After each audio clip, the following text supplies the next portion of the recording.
Ma'am இது என்ன design ma'am? இது என்ன டிசைன்? ஸோ நான் சொல்றதை விட நீங்க சொல்லுங்களேன். இது பார்க்கும்போது நமக்கு ஒரு கெஸ்ஸிங் வரும்ல, இது இந்த டிசைனா இருக்கும் அப்படின்னு. இன்னொரு க்ளூ வேணா கொடுக்குறேன். இந்த ஸ்லீவ் டிசைன்ஸ் பார்த்து வேணாலும் நீங்க சொல்லலாம். ஸோ கிட்டத்தட்ட நமக்கு பேக் சைட்ல என்ன டிசைன் இருக்கோ சிமிலரா அதே டிசைன் தான் ஸ்லீவுக்கு போட்டிருக்காங்க. இந்த பேட்ச் ஒர்க் பண்ண ஸ்டூடெண்டோட பேர் பாத்தீங்க அப்படின்னா வந்து பாரதி.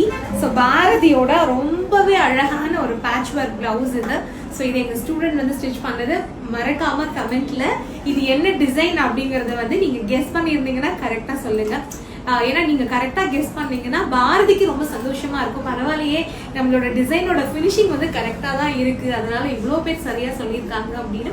ஸோ இந்த மாதிரி டெய்லரிங் கிளாஸ் வந்து ஆன்லைன் ஆஃப்லைன் ரெண்டு விதமாகவும் நம்மளோட கிளாஸ்ல ரெண்டு விதமாகவும் இருக்கு. உங்களுக்கு எது கன்வீனியன்ட்டோ நீங்க அந்த மாதிரி எடுத்துக்கலாம். ஆனா இப்போ ஒரு ஸ்பெஷல் ஆஃபர் இருக்குங்க. நம்மளோட டெய்லரிங் கிளாஸ்ல ஜாயின் பண்ற ஸ்டூடெண்ட்ஸ்க்கு 3 ஆன்லைன் கிளாஸ் வந்து அப்படியே ஃப்ரீயா வந்து கொடுத்துட்டு இருக்கோம். ஸோ இந்த ஆஃபர்ல நீங்க ஜாயின் பண்ணணும் அப்படின்னா இது ஸ்கிரீன்ல வர நம்பருக்கு கால் பண்ணுங்க. ஸோ மறக்காம பாரதியோட இந்த டிசைன் என்ன அப்படிங்கறதையும் கமெண்ட் பண்ணுங்க.